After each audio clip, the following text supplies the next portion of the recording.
I'm going to ask Dr. Chris Angellatta to come up and lead us into future of Rotary.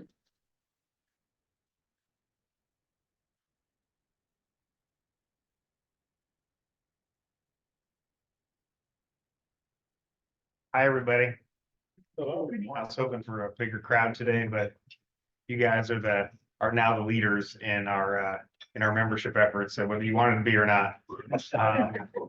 So I thank you all for giving me some time on the program to do this. Thank you to the program committee for time on the agenda for this. We are recording this, so I'm hoping that those that are not in attendance will get a chance to listen and learn a little bit, but also be motivated to help us grow our membership. I think in a little 2-second blurb I gave maybe 2 months ago, the one thing about membership that I think is most important is, and this was from a presentation I watched from Zone 33 Rotary, was nothing else matters. I'm not trying to just be bold about it, but the truth is without members, we don't exist. And nothing else, none of the good that Rotary can do happens without members. It doesn't matter how much money we have in the bank. It doesn't matter from the standpoint of any fundraising that we're going to be able to do, because without membership, nothing else matters. But with membership, everything else takes care of itself. We raise more money, we do more service, we have more impact. All that stuff happens with members. So I challenge us to think about this as we think about kicking off 2024, focusing on our membership, because everything else is secondary. Without people in the club doing the service that we pledged to do, nothing else really happens. So that I thought was poignant from that particular presentation. The good news is, this is good news. The good news is every other organization in the last 50 years, civic, social, professional, has shrunk. It's not really about us. It is shifting demographics that has created this problem. This is not that there's something that we've been doing wrong for all those years. The difference is we haven't attracted people who do things differently now. That's the challenge that we have. And it doesn't matter what organization is up there, Knights of Columbus, Kiwanis, the Eagles Club, Optimist, the NAACP, every one of these organizations has lost members. The American Medical Association I put up there because I thought was interesting. How many doctors do you think belong to the American Medical Association? 300,000. I mean, a percentage. About 50% maybe? Other guesses? 38%. 15%. Oh, wow.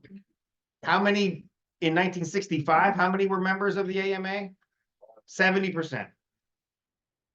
Professional organizations have also taken a beating in this shifting demographics. It's not just service clubs, social clubs, etc. There are exceptions to this. So there are things that, we can always pull out a couple exceptions that say, hey, well, what about this organization? What about this organization? There are some exceptions. Professional organizations that have required credentials that in order to be licensed, you must belong. Those are exceptions. There are small communities where you could join the Eagles Club or the Elks Club, and it's the only place anybody joins. I mean, that's not really Columbus. That's not a large progressive city like Columbus. Those demographics are different. Our peers in Rotary around the country, and most of you probably know this statistic, every year Rotary recruits 44,000 people in the United States, new members. Every year we lose 51,000 members.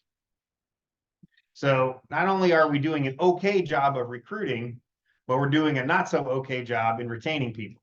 In those first 3 years, most of those members are leaving. It's a short-term commitment, and that boils down to a few things that I'll share. We have a recruitment exercise to do today, but I want to give you some of this background knowledge so that we're really thinking differently about who we're inviting and what that experience should be when they arrive. Again, the organizations that are succeeding are the ones that are changing some of the things that are attractive to different demographics. Those are the ones that are succeeding. So another interesting fact is AARP, you might imagine it's growing, right? AARP is one of those associations that's growing. What's the youngest age you can join AARP? Well, 50? 50? Galen, did you say 12? I just, yes. Actually, you're gonna think this is funny. The youngest age is 18 to join AARP. And if you're a teenager, you can join at 13 if you join their online membership. AARP is not for old people anymore. Yes, they have age-defined benefits for certain things, but AARP is for all adults. They even changed their name. It's no longer the American Association of Retired Persons. It's AARP. That's their name. That's their legal name.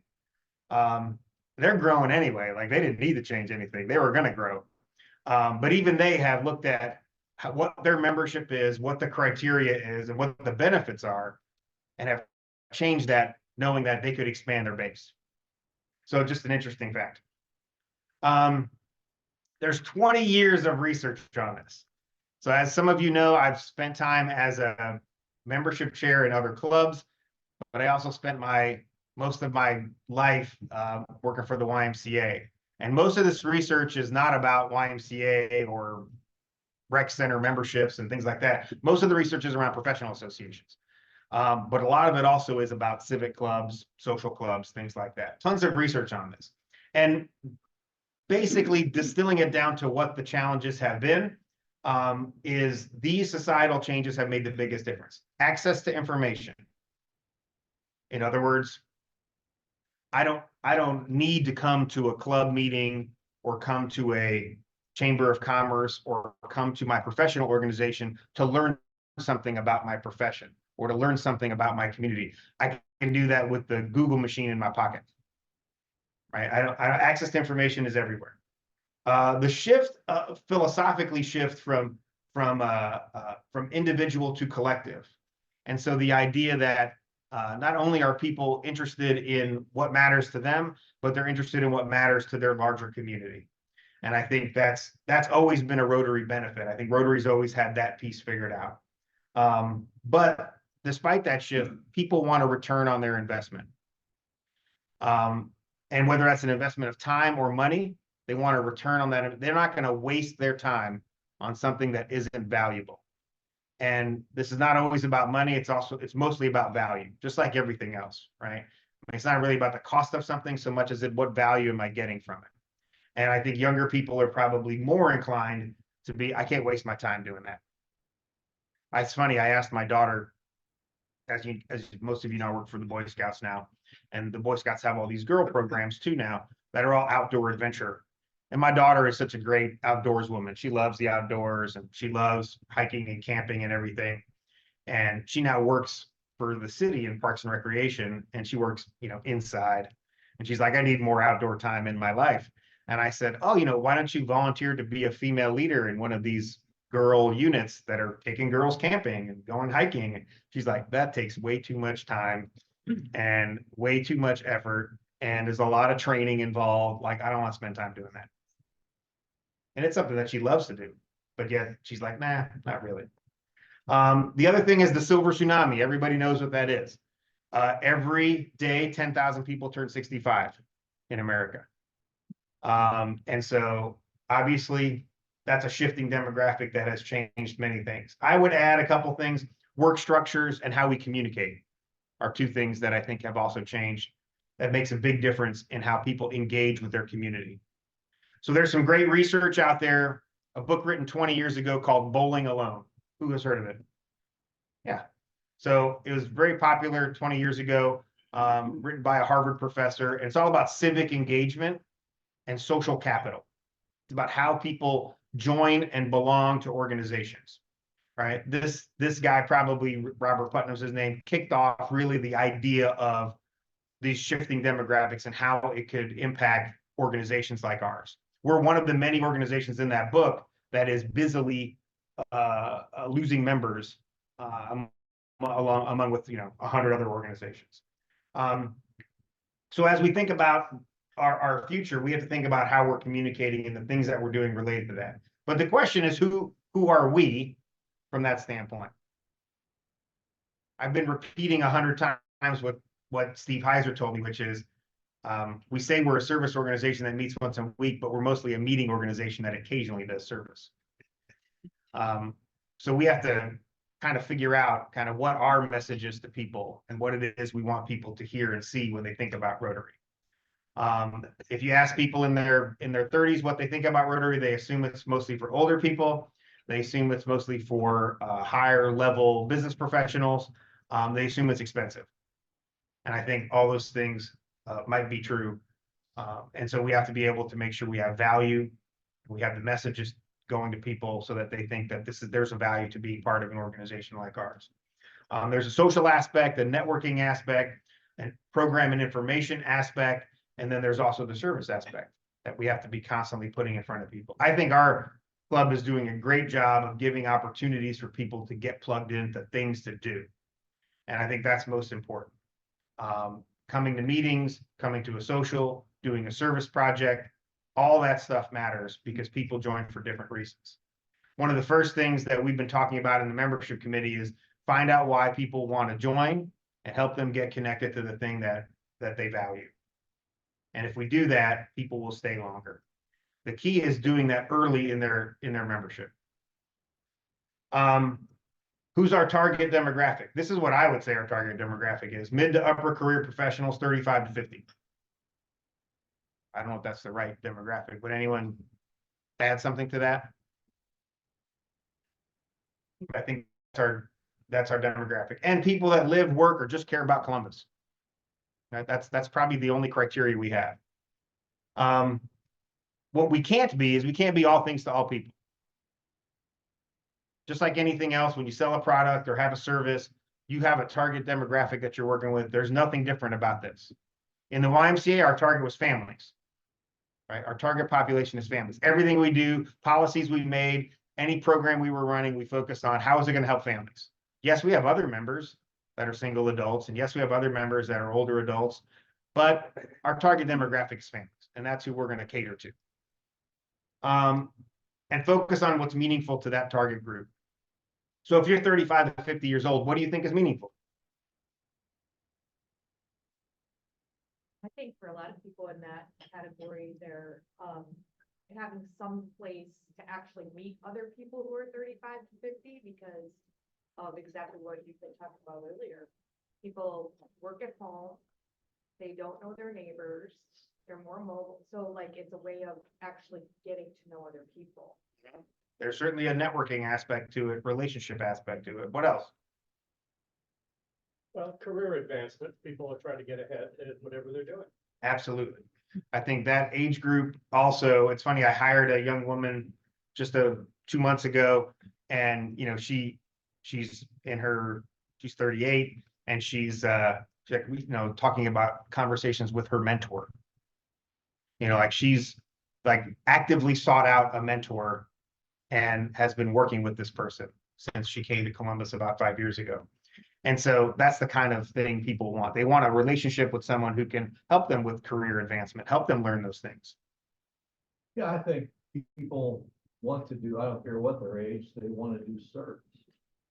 And we have so many different, like in our own club, we have, it's just amazing, the opportunities for service, financial plugging in for scholarships and everything else.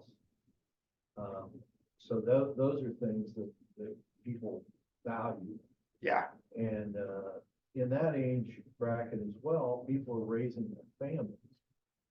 And they're having the little kids or they're getting teenage years, looking at colleges and things like that. So that's really their focus. And a lot of people meet other people through sports and school and things like that. So a lot of the people in this demographic, their friends are, because of their kids, they Yep. their kids, sports or whatever, and that sort of thing. And then, but those aren't really avenues for the kind of service that we talk about.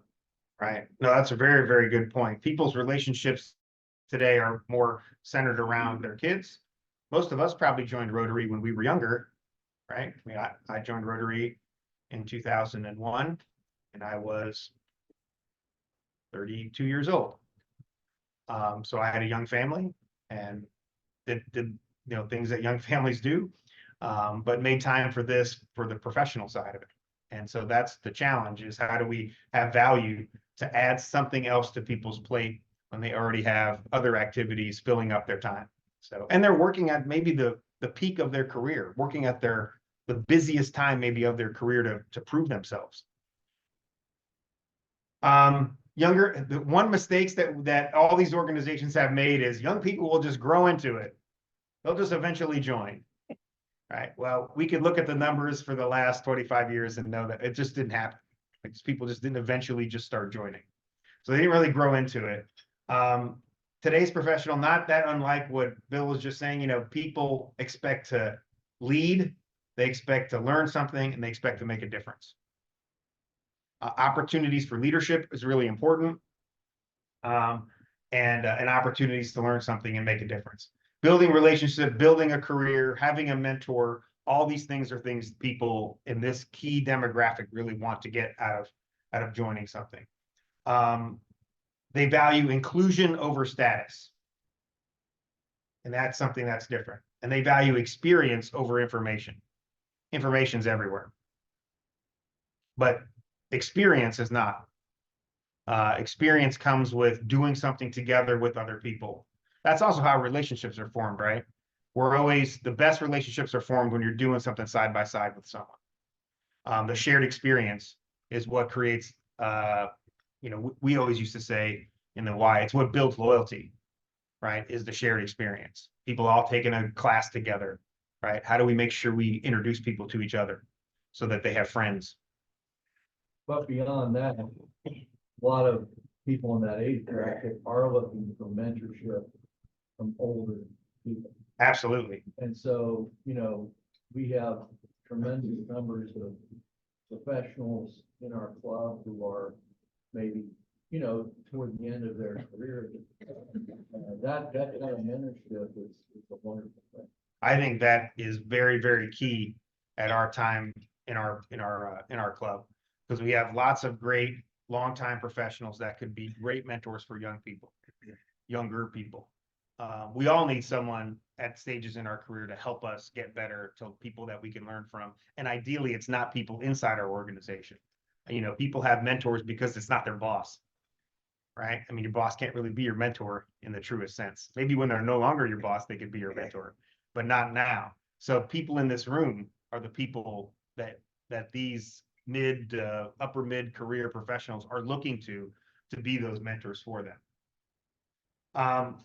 Advantages that Rotary has, and this is very, very true. We have to figure out how to emphasize this both in communication and as we talk to individual prospects. We have a positive culture. We have engaging people. We're service oriented. We have a great cause. Just putting ourselves out there as service above self alone is a great cause, let alone the specifics. We're non-political, which is really important these days. We're non-religious, which is really important these days. And we have a global mindset. We think big. Global mindset. I feel like Rotary is the one thing I do that is international. It's the one place that will accept me as an international member. I don't feel like we play that up enough, that we can give you access to international membership and international service. It's huge, I think. Good point. Yeah, I think so. I think we embrace the international part. I think more so than the other organizations. Most people would, and I've never belonged to these other organizations, so I can't speak that much about it. But if I'm in Kiwanis or Lions or any other service club, I don't really think of them international as I think of Rotary as international. Rotary's always had Polio Plus as that thing that has kept us in the forefront. That's certainly, I was in Kiwanis many years, and that's certainly the case. That's one of the reasons I left, was because their scope was just something to reach out and Yeah. particularly this month. Yeah. Thank you. It's very valuable. I know one of the things that Kiwanis did, or we did, was to eliminate the attendance requirement. Mhm. city might do or whatever, we eliminated the attendance requirement. Now, what did that do? What's the effect of that? The effect is people aren't motivated to visit other clubs like they were before. Yeah, I do see So- that as So a I think downside. that is an unfortunate side effect of what was done. And I don't think that may have been considered, with that, yeah. but When did we do that exactly? Probably 10 years ago? it's been 10 years. Yeah, probably 10 years ago. I mean, I remember when I was in the Gahanna Rotary, we were very particular about Right. attendance. I would say, I do agree that that has made us feel smaller because we don't get to visit other clubs, and you're not looking for a club meeting to go to while you're on vacation, which, I used to do. Which is always kind of a fun thing to do. If you love Rotary, it's fun to go see another club. But I would also say respectfully that this slide in membership happened long before that, right? We were sliding long before 2011 or whenever that change happened. And so there may have been decisions along the way that made it harder, but I don't think it was part of the slide. The slide had been happening for years. But any of these things are things that I think are really positive for young professionals today, mid-career professionals today. These are messaging that we want to include. And so to the messaging, are we just a group of service-minded professionals joined together by our mission? Is that what we are?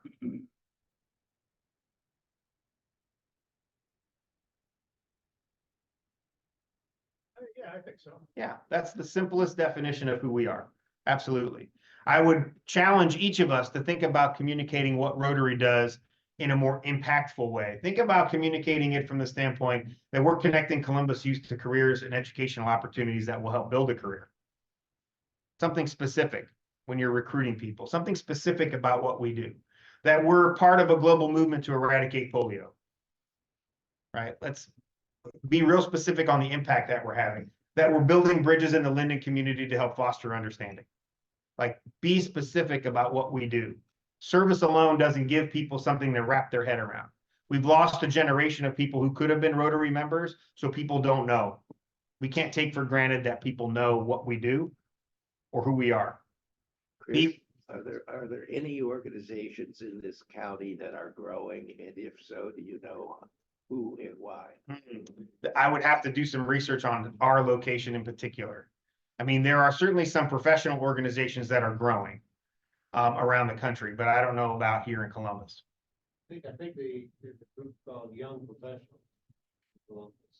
I've had a few involvements with them that I have impressed that they're growing. Again, that they're more youth oriented.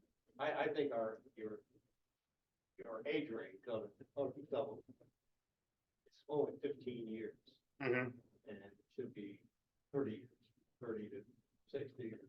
Yeah. It's hard. Yes, I agree that we want to think that we're for everyone. I'm not sure that Rotary has always been interested in recruiting youngest professionals in the same way. I was in one of the original Columbus young professional organizations when I was in my 30s, which they kicked me out when I was 40. Because when you turn 40, you're not a young professional anymore. I was in YPC when it started, which was Young Professionals of Columbus. And then there was a second organization, and then we eventually merged and became one. But I would say that if we really want to focus on people kind of in their professions already, that's why I would suggest the older age. But I think obviously we want to recruit people who have similar values of any age. But our future really depends on us recruiting younger people. Right now, 68% of our members are over 60. And so that's a challenge for us to continue to grow at that point. Not that folks in this room or most of those folks, you're valuable members. It's just that we have to constantly filling the top of the funnel. And so we're not really doing that and to the same degree. So, and this is the same with every organization. You're getting kicked out at 40, where do you go? Why we should be there when they're all 38. Yes, so good point. So I don't know if they still kick people out. They could be like the AARP and say, you're young forever, and just let you keep your membership. But those organizations are growing. I think this slide is hitting on something. As a recent member recently joined, was recently joined, I had no idea. I joined for actually very family oriented reasons. I hail from like 3 generations of libertarians in New York. And when Rick Stater said you should really join, I was like, oh, I can't say no. There's too many people turning in their graves, quite literally. And then I found out all of this is happening. And so I think there's a marketing piece to it. Yeah, And because that first bullet, I mean, my background is I worked in at Fort Hayes for 8 years as teacher. There's incredibly important what we're doing. It's really well thought out. It's a big deal. yeah, I do think that. And that's the issue. Yeah, we have to be very upfront with the impact that we're having in our community and share that unabashedly so that people really feel like, wow, they're really doing something important. Because I want to do something important, so I want to be part of that organization. And so that's part of shifting our messaging a little bit. Things not to do, and this is not the world according to Chris. I brought a few of my books from the research side. I mean, this is what everybody else would say, how to do this. 1, don't rest on your laurels. 2, don't tell people about how big we used to be, what we used to do, or what we used to have. Stop talking about that. Yes. Like that's a no-no. That's a no-no. Like all it does, it makes people feel like that things were better before and you're joining this group and I'm not sure how good it's going to be. So, and don't focus on organizational history. Most people who are 35 years old could care less that your organization is 100 years old. As a matter of fact, it might send the wrong message. It might send the message that it's hard to change, that I'll never get to be a leader. All these things that people expect kind of at that stage in their career, they may assume that none of that's possible if there's this long and deep structured history. Hey, Chris. Hey, Chris. This is from the Peanut Gallery. Can you hear me? And as we brought up earlier, people don't really, I mean, those people knew what Rotary is. Hey. I would love to have some kind of. Unmute yourself, John. I'm unmuted. We're not on Monday at lunch anymore. I'm unmuted. Theoretically, it doesn't say I'm muted. Already know our story. And I wonder if Margot has to So pick up tell on them our history is changed. Yeah. Who we are now is different. Well, Jackie has a whole team of membership people working on that. So we have a whole group of membership committee members led by Jackie that are working on recapturing past members. And so that is an effort that we're working on. And thank you for the suggestion. I think. We have a couple people on Zoom that have comments. Okay. Chris, Yes. this is John Mariotti, and this isn't directly relevant, but it's informationally relevant. You talked about clubs that are not shrinking. And 18 years ago, when we moved here, my wife noticed there was not a women's club in Powell. And she and a neighbor founded one. That club is now over 250 members strong. And they don't struggle to maintain membership. It just happens. But they have a simple purpose, a single focus. It's a social club. It's inexpensive to join. They encourage each other to come because they get together once a month, 9 months of the year, and they don't meet in the summer because it's vacation time. But that is a club that is continued to grow. And Maureen's the previous presidents are part of an advisory group, and they periodically have to remind the members that it is not a business club. It is not a club. Nobody can come there to sell stuff. The purpose is to get together and socialize and have fun. Now it's a single focus. But Yeah, I think, John, that's a great point. And I think that's also the reason why some of these young professional clubs are growing. John's talking about a women's club that his wife and a few others had founded. Their entire purpose was social. And they have to actually remind people this is not a business club. And so being very particular about what it is you're doing, not just what you're saying, but what you're doing, really matters to people. And in this case, it sounds like the social aspect is why people join. That's all they want it to be. And I think a lot of the young professional organizations are really focused on the social part of it. my second point, while I have the floor, learning things, but it's mostly about social time. I want to make my second Did we point. have If I another still have, question, do I still have the Margo? floor? Can you hear me? Can you hear me if I talk? It says I'm muted. John, I want to give some other folks a chance to ask a Okay. question. I All think right. we had a couple more. Good. Go ahead. David had a question that is, we need to recruit members that will grow into the 35 to 50 demographic. Some of our best leaders have been newer, younger members. The benefit to a younger person joining is getting established in an organization and the available resources and funds that their demographic does not have to help fulfill their service. So I think that goes back to some comments earlier about just making sure that, we do have people that are across all age groups. I think most importantly, it's about a mindset and people who have shared values, believe in service is probably more important than the age. We've always been a business club. And so a 25-year-old may not be the person we typically recruit. Doesn't mean that we could not have a 25-year-old be recruited or a 65-year-old be recruited. Well, I think too, being like a business club, we have to have businesses that appreciate value because they have to let the people get away from work to come. I mean, even this, you're gonna miss, the beginning of the day. So we have to have businesses and people that work at those businesses that are both on board. Yeah, that's a challenge. That's a much bigger challenge because I would bet there are a lot less people than 40 or 50 years ago in whose their membership is paying or their business is paying for their membership. There's probably a lot less companies They're doing not that. paying the company. They have to Just give- the value of time. Yeah. Yeah.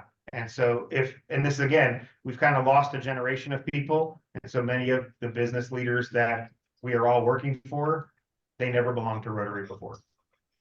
So they don't know the value of it. Jackie? I get to this later on in the presentation, but I think those of us that are out of the workforce, and I have been out of the workforce for a while, and I'd be glad to approach people.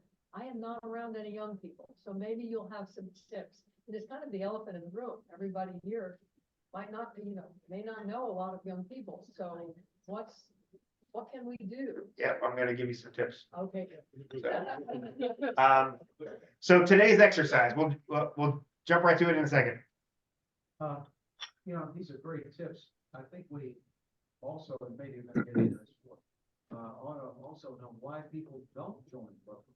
Yeah. And of course, if people don't know what it is and so forth. But I had an experience a number of years ago, very good friends of my wife. These are very service-oriented people. Give a lot of their treasure and time and so forth. And I thought they were perfect. So I approached them one day and I said, I'm a member of Rotary. And all of a sudden his face, the expression changed. And he said, I will never join Rotary. And I said, okay, well, kind of closed the door on that. And I asked his wife later, I said, why does he feel so strongly about that? And she got an answer, very clear. She said, because his father was a member of Rotary and he never saw it. He was always at a Rotary event. So That's a bigger challenge probably than just joining Rotary, but it's important to know. I think it's important to know why people don't join too. So, but I want to get to our exercise because we don't have that much time. And so, one, it's important to know it takes 10 invites to get 3 guests to get 1 new join. That's the statistic from Rotary. And so today I'm going to ask Margo if you wouldn't mind grabbing that little box and passing the pens and the envelopes and passing these around. Thanks, Manana, for helping. What I'd like to do with is for you to think about who you've met with, talked to in the last month that fits our demographic. Go through your calendar, look at your phone calls, look at your texts. I want to thank Mike for bringing the book of lists today. Mike really has been pushing this idea of doing some hands-on recruiting. So the book of lists is here. You have a vendor. Look up who the person in that company that you know by using the book of lists. If you want to know how to recruit younger people, this includes people who are close to you personally, your neighbors, your grandchildren, your nieces, your nephews, your kids. your neighbors. If you have a young family that lives next door and they're a professional and you occasionally chit chat with them, invite them to Rotary when you think we have a speaker that is in their area of interest. And then today I'm going to have you write on these little slips of paper who those are. We'll create a prospect list out of this. We're going to collect all these today. And then on the envelope, you're going to write your name and address on the envelope. I will mail them back to you as a reminder for you to schedule those appointments. So first, a name, an email, and a phone number of people who you plan on inviting, and then fill out the envelope for us to mail it back to you. That list, those little cards are going to help us create a prospect list. We'll see if there are other people in the club who maybe has the similar connections. You could tag team an invitation for somebody, but we don't want to miss out on people that you know. The key is to invite people that you know. They trust you. They want to be like you. They have some loyalty. They have some affinity toward you. You care about Rotary. That's how they're going to care about Rotary. Could I just make one quick comment to that? Quickly, because I want people to work. Because if we take, I don't have. It's an important club. I think when I explored it more with his wife, they had asked him to do so much in Rotary, that it just, he went ahead and did those things and took so much of his time. And I think, I would say this is a lesson maybe we could all learn from that. I think when we have a new member, it's important not to ask that person to do more than maybe it's reasonable to ask a single person to do. Yeah, I think it's valuable. Yeah. I think that's very valuable to say, because people, and the other thing is people want to be engaged in the thing they want to be engaged with. So sometimes we're inviting them to 20 different things, but that's not what they're interested in. Invite them to the thing that they care about. Well, I think that goes both ways. I think there's definitely a perception of fresh meat. Where people kind of pounce on the new members, and in some ways that's good intention, right? In some ways it's because we need help.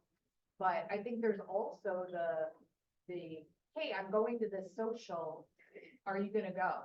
You know, because there's some pieces of the new membership that it's really important to make people feel included, and I'm not sure that always happens. Yeah, no, both good points.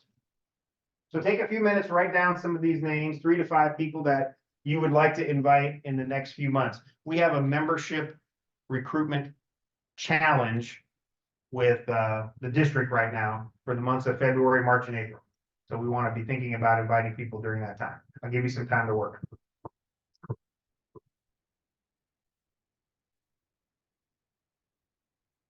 If you're struggling to pull names out of the air, just pull your phone out and look at the last 30 days. Look at every single line on your phone.